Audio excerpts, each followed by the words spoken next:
Hello, podcast listeners. We know podcasts are a great way to catch up on a program that you may have missed on KSJE, and it's provided as a free service of this radio station. But you know, KSJE is now listener-supported, and so while you enjoy this podcast, we hope that you'll also take some time to join KSJE. Become a member today. It's quite easy to do. Just go to our website at ksje.com/support and pick the level of support that best matches your budget. Thanks again for listening. Here's your podcast.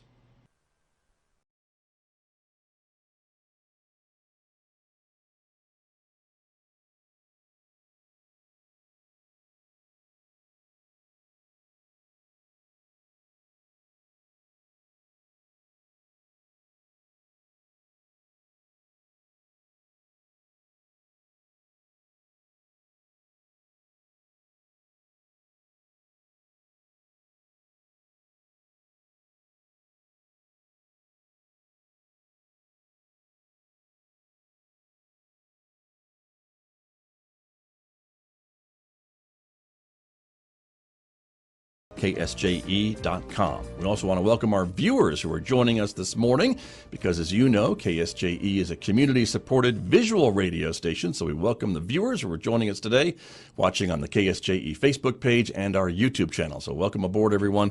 We're glad that you are all with us because coming up in the next few moments, my guest this morning from San Juan Regional Medical Center, we're going to be talking with them about a new patient experience program at the hospital, which is being done by every employee at the hospital. We'll learn more about that and the training coming up in the next few moments right here on KSJE. Then, of course, later on this hour, we'll check in with Ron Price. He'll be here with another lesson about life in the sandbox that you will hear today at 8:50 a.m. on KSJE. Next hour, it is Roving with the Arts. Mick Hess will feature music from Debussy. You will hear that at 9:06, a special 90-minute version of Roving with the Arts today, because that takes us to 10:30, and our local and regional author program right on Four Corners. And this week, host Delcherie Gladden is speaking with Amy's Bookcase owner, Amy Henkenius, about her scavenger hunt, of course, those totally ninja raccoons that are roaming all throughout town. And so maybe you'll get some clues on right on Four Corners today at 10:30 on KSJE. Outside our studios here at San Juan College, a sunny Wednesday morning. It is already 76 degrees outside, which means it is going to be another hot and sunny day today. In fact, we're expecting a high today of 97, 62 in clear skies tonight. But take a look at tomorrow, 99 for a high on Thursday, maybe topping 100 by Friday with 101 forecast, 100 degrees on Saturday, 101 again on Sunday. Early next week, take a look at 103 forecast for Monday, 101 for Tuesday, then it'll cool off into the upper 90s by the middle of next week. I'll be back with my guests with more in just a moment. This is KSJE. KSJE is supported by San Juan Regional Medical Center, whose vision is to deliver world-class care, making life better for the communities they are privileged to serve. Offering a comprehensive range of inpatient, outpatient, and emergency care services so residents can live life better here. San Juan Regional Medical Center, community owned and operated, here for you. KSJE is supported by Music in the Mountains, a world-class classical music festival based in Durango, Colorado, offering orchestra, chamber, and world music concerts from July 6th through July 30th. This year, the concerts come to you with free mobile stage performances in the region, plus other unique venues throughout the area. Find out more at musicinthemountains.com. KSJE is supported by the Harvest Food Hub, featuring local produce and goods located at 310 West Animas Street in downtown Farmington. The Food Hub is open Wednesday through Friday from 3 to 6:30 p.m., Saturdays 11 to 3. The Food Hub accepts all forms of payment, including SNAP. SNAP recipients receive 50% off all produce. Weekly, bi-weekly, and monthly farm boxes will begin June 22nd, with a discount farm box available for San Juan College students. sanjuancollege.edu/Harvest Food Hub. This July, go on a storybook adventure with Cinderella, Rapunzel, and Little Red Riding Hood as Stephen Sondheim's Into the Woods opens July 6th in the beautiful Lions Wilderness Amphitheater, with performances Thursday through Sunday evenings until July 30th. Don't miss this darkly entertaining show featuring a variety of characters from Brothers Grimm fairy tales. This production will cast a spell as the story unfolds, so be careful when you go into the woods. For more information on this jolt-worthy entertainment coming this summer, visit farmingtonnm.org. Back in Studio A with my guest this morning, as I mentioned, from San Juan Regional Medical Center. Welcome to KSJE. Rachel Timmerman is here. She is the Patient Experience Manager at the hospital. Good morning. Thank you for coming in this morning. Good morning. Thank you for having me, Scott. You bet. Good to have you back. Melanie Stout is also here this morning as well. Melanie, good morning to you. You are the manager of the Professional Resource Team, Outpatient Nursing Clinic, and a lot of other things that I don't even have room to fit on the screen. But good morning to you. Yes. Good to have both of you here. You are both here to talk with me a little bit about this new patient experience program at the hospital. And so, Melanie, can we start with you a little bit about some history behind this whole concept and how it came to be? Yes, absolutely. Thanks for having us. You bet. We actually wanted to create a patient experience program, and this has been a long time in the making.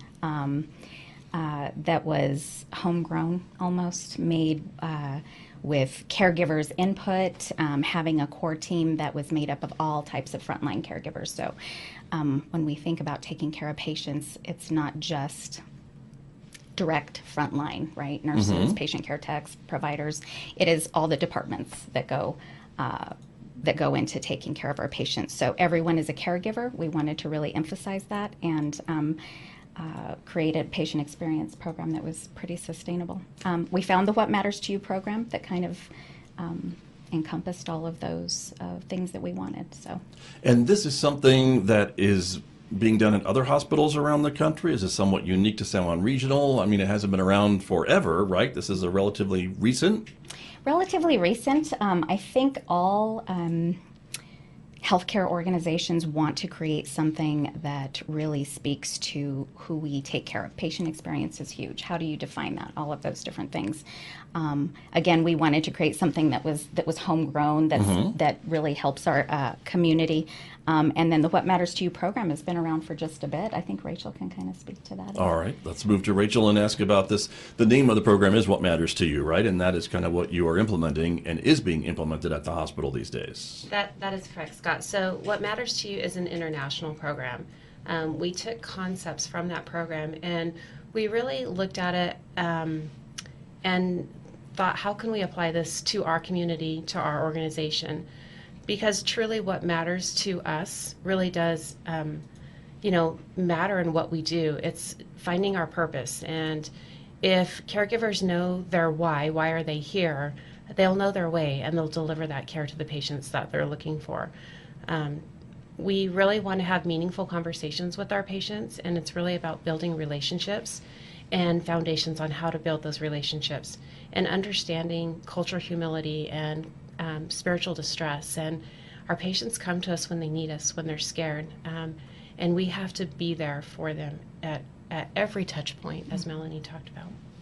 And to me, it seems like, when we go to the hospital, you're right. People are they're not feeling very well. They're maybe scared, as you mentioned, and things along that line. And so we go to the hospital to get better, and that's kind of the base point, right? And then this kind of builds on that by receiving care and how the employees interact with the patients and to keep some of those things in mind, I guess, when they are interacting with the patients. Is that kind of the next higher level, maybe a little higher level thinking of other interactions? Is that where we are? Yeah, absolutely. Every single employee went through this program, and whatever that employee's role is, it has a ripple effect on the patient. And it was really helping them understand that what they do really does affect the person that's needing our help. And we want to be there for them. And so we all need to understand that concept, that our patients, if we ask them what matters to them and really have that crucial conversation with them, we're going to be able to meet their needs at their level. And if we don't ask, we won't know what that level is. Right. And you said every employee has gone through this, so that includes the employees that maybe don't ever see a patient or maybe come into contact with a patient or very rarely come into contact with a patient. I'm thinking custodial or folks maybe in the gift market or things like that. Well, yeah. I mean, our sterile processing unit, the team that's back there reprocessing equipment, or, our grounds team from our finance department that are maybe in insurance and referrals, every one of us have a responsibility, and really it's not just, if we don't have that patient care interaction, we have our caregiver to caregiver interaction. And, speaking to somebody, our tone of voice, if we don't know who we're talking to, if we're not introducing ourselves, if we're not letting them know that they can trust us with what they're asking us to do and that we're going to deliver, we're not going to have those meaningful relationships with each other. Got you. And so this is then obviously all-encompassing, it sounds like to me, what you hope it to be, right? Right, and I like that we accomplished this task by starting off asking everyone, what does patient experience mean to you? So Scott, what does patient experience mean to you? How would you define that? Right.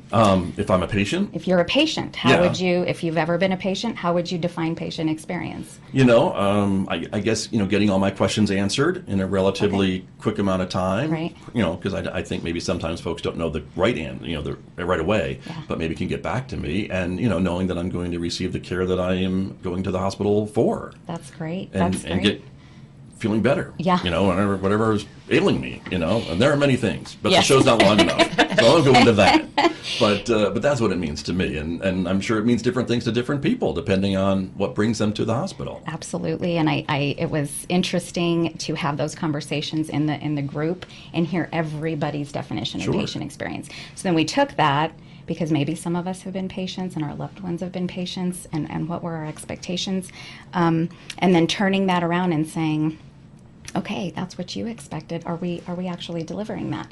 We see patients at a window, right? We don't know what's going on in their lives, and we want to really take that into consideration. So how the patient defines it, how San Juan Regional defines patient experience, and then how our community would define patient experience, because we're here to serve our community. Right. Very good. I want to ask you both a bit about more of the logistics involved in this and how everybody got introduced to this program. Take me through some of the training, some of the steps. Well, as Melanie mentioned, we had a core team, and this core team was years in the making. COVID did halt us a little bit because we wanted it to be very interactive. Once we were able to have restrictions lifted, we hit the ground running. We're very thankful that the college offered us some rooms, and we utilized the campus to teach 50 caregivers in the morning and 50 caregivers in the afternoon over a two-month time span. Wow. We created escape rooms, and we had our caregivers run through those escape rooms. And I'll let Melanie talk a little bit about those escape rooms. What did that entail? Oh, wow. So sometimes I feel trapped up here. I work here, but that's a whole different story, too. We had the help of some of the nursing professional development teams, so they utilize escape rooms for like trauma conferences and different things, and it's a great learning tool. So apprehension from some caregivers, like, I've never done this, is there a test? We did some cornhole stuff, but one of the scenarios that we created were based off something that happens, lost valuables and belongings. We have a process to keep those safe. What happens if that process isn't followed? And these things are very important to our patients. So that was the scenario, and we had to find the necklace that we had kept safe for one of our patients. So it was kind of cool, the puzzles and everything that they went through. Plus, if you think about, you've got finance and housekeeping and nursing and all these different departments working together, getting to know one another, that was where the connection happened. So. Right. And so you mixed them up a little bit. It wasn't just departmental that you brought in. Absolutely. At the same time. You had bits and pieces or people from different departments, I suppose. Yes. Going through all this. Yeah, we wanted to keep our groups small. That was really important because we knew that we needed to build that connection. This is a long-lasting program. It is taught once a month to all our new caregivers that are coming into our organization. We have also created booklets that we're giving to our patients to help stimulate the conversation with our patients, because sometimes they're not sure why we're asking that. And at the end of the day, it's because we truly care, and we really do want to help them, and we want to live out our purpose. We want to be better. Giving tools to help not only our caregivers but our patients to engage with us and to partner in their healthcare journey. Yeah. Right. Got it. And when you talk about caregivers, you're talking about everybody at the hospital, correct? I mean, that's a term that you're using to describe the groundskeepers and the custodial folks and everybody, right? Not just the direct patient connected employees. That is correct. From marketing to grounds to custodial to dietary to finance to nursing, our physicians were putting a program together for them so they understand and they can ask and feel included in this journey with us, asking our patients what matters to them. Right. And let me ask you both about physicians and the medical staff, because many times we hear that, those medical professionals are really busy. They don't have a lot of extra time. And so when you have a moment to connect to a doctor and can ask them questions, but their time is pretty valuable, obviously. And so is there some techniques in there to help with their interactions with patients as well, to try to make that meaningful even in that short amount of time that they maybe have with a patient? Well, honestly, it only takes 90 seconds, right? Yeah. When you ask a patient what matters to them, they will tell you. There's been a lot of studies and research done, and it will give a physician the opportunity to give that personalized care. That's what they want to do. And so finding the time to deliver this information to them is going to be a challenge, but we're ready for that challenge. We did it for 1,300 caregivers. Right. And so we're willing to take on this challenge. I also think that we've seen this concept in working at the hospital. I have, for example, in the inpatient setting, we have those whiteboards. We're going to start putting on our whiteboards what matters to you matters to us. So it's that reminder, right? But before this program, I've been in rooms where providers have talked to the patient about surgery, but really maybe the patient is just worried about the cat at home that Right. Nobody can care for, right? In our mind, it's like, I want you to be prepared for your surgery and after, but the cat is important to her. So listening to that takes just a little bit of time. You know what? Let me see if I can get somebody to help go over and check on her, whatever that might look Sure. like. Acknowledging that was important to her and then going on with the surgery. So then you're connecting with your patient, right? So, Right. And they maybe feel more comfortable Absolutely. before surgery, right? Which hopefully helps with the healing process and Absolutely. everything else, right? As they want to get home to the cat and and continue their recovery and what have you. But it's interesting to me because the way that question is phrased, it sounds like it's by design and thoughtful to elicit a response from the patient in that short amount of time. And that's kind of what you were talking about, is at 90 seconds and you can learn a lot maybe in that interaction about what is going on in that patient's mind. I think, anxiety, we have to remember anxiety is suffering, and we don't want our patients to suffer. So, just taking the time and just really building that relationship, it's crucial. Right. And go ahead. Oh, sorry. No, I that's think okay. one of the biggest things, and Rachel just made me think of it, is the perception piece. I may think that something is going on, and even with each other, working interdepartmentally, I may think something is going on, but when we really take the time to listen, it may not be anything that I've thought. And when it is in those occasions, up more than 90 seconds, giving tools to caregivers to say, you know what, give me 1 second, I'd love to hear about that recipe.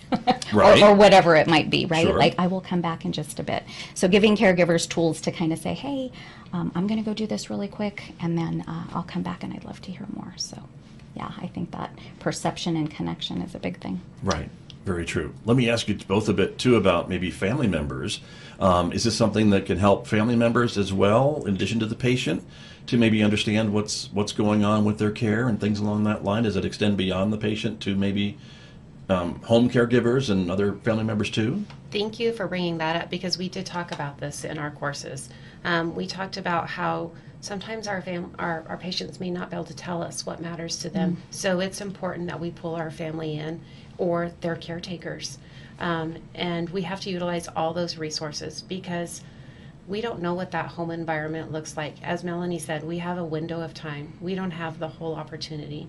So we just really need to try to understand and use other people that are available to help us understand what's important to the patient. Got you. And that may include a family member or others in that. And that includes, I imagine, kids as well as the very young, very old. I love talking about the kids. The pediatric Right. unit is the other unit I Yes, manage, and right. we love caring for our littles. But yes, man, they've got things to say, and it is the most beautiful thing when you have interactions with all types of family members. So yeah, Right. they are just as important. And if they can't maybe verbalize as well as maybe an adult what matters to them, is there a way to maybe interpret what they're telling you or how they're looking when they're talking to you? Oh Or? gosh, yeah, depending on the developmental age Sure. of your patient, and then just watching the interactions with the family members, getting a good history, connecting with your family, your moms and dads, grandmothers that might be raising their kids, connecting with them so that they do open up to you, so you can address all of their needs. So yeah. Right. But then the program works the same way with a young patient as it would work with an older patient, I would suppose, right? It's kind of designed that way. Yeah, absolutely. Sometimes we do have those, we talked about also like being tuned into body language. And, when we have to wear our masks, we lose a little bit of that facial expression. So we talked about when somebody smiles, you get to see their smile wrinkles. Melanie does something very often, and she puts her hand on her heart when she's speaking to somebody, and that's a sign of compassion. Those actions are huge, right? And we talked about how important that is. Not only that are we, delivering body language, but how are we receiving another person's body language and how to understand that and interpret that. Right. Well, and you would think after living through the pandemic, when we couldn't see people's faces or smiles, that we may have learned a little bit about that, and we could to a certain degree. But that's really important to remember in a hospital setting, that you're still wearing masks, and it's still harder maybe to see people's facial expressions when they're doing that. But that's really important. What am I forgetting to ask you both about with this program? As you mentioned, it is relatively new and it's ongoing. So any new employee is going to get onboarded with the same type of training, correct? That is correct. It's very standardized. We kept the escape room. Next year in June, we'll be celebrating What Matters to You. There's an International Day every year in June. So we will be definitely celebrating and coming up with some great ideas. We're working on those right now, so we're prepared.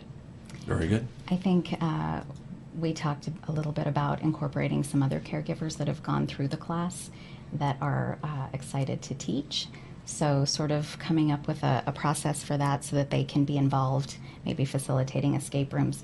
They're excited about it, and they want to help. So that's the exciting thing. Some of the feedback that we received from the class was just, you know what, I was pleasantly surprised. Thank you for resetting my button. Thank you for helping me realize what other departments go through. You know what I mean? We really want to take that view everywhere. So yeah, I was excited about that. We did get an overwhelming positive response from our caregivers at the organization, which made us excited because it let us know how important this is and what it means to them. And they're excited to share it with our community. And honestly, I went to a lot of the clinics yesterday, and the caregivers at the front desk are handing out the What Matters to You booklets to the patients, where patients can just write down their questions and what really does matter to them. And when they get there to see the doctor, things are streamlined.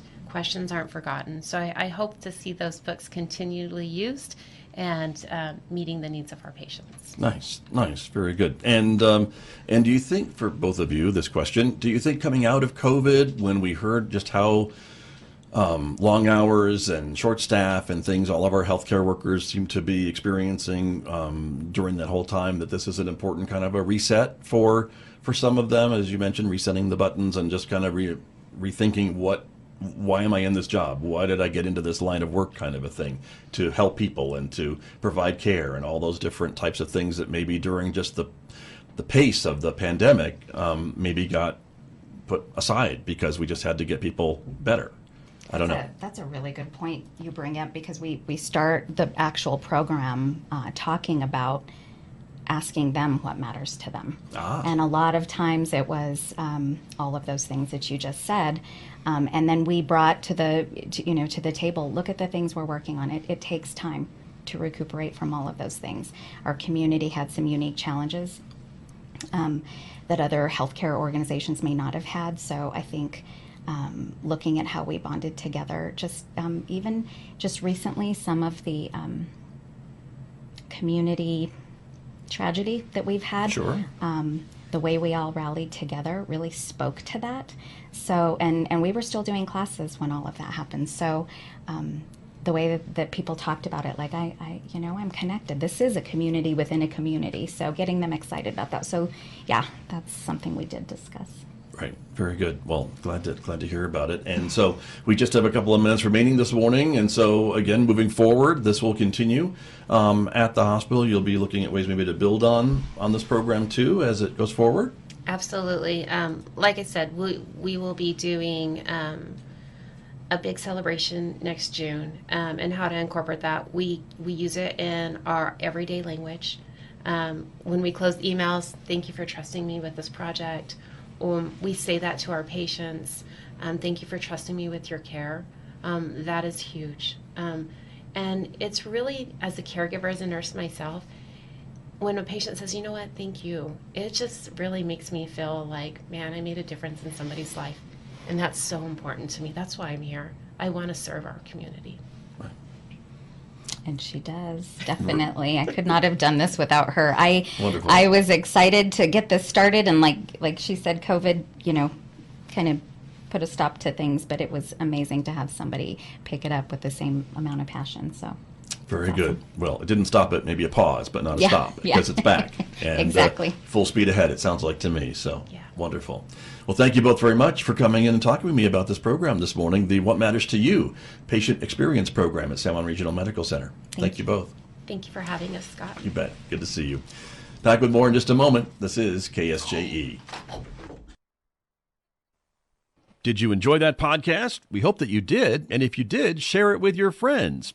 And if you really want to keep podcasts like this coming, please support KSJE. You can do it easily online at ksje.com.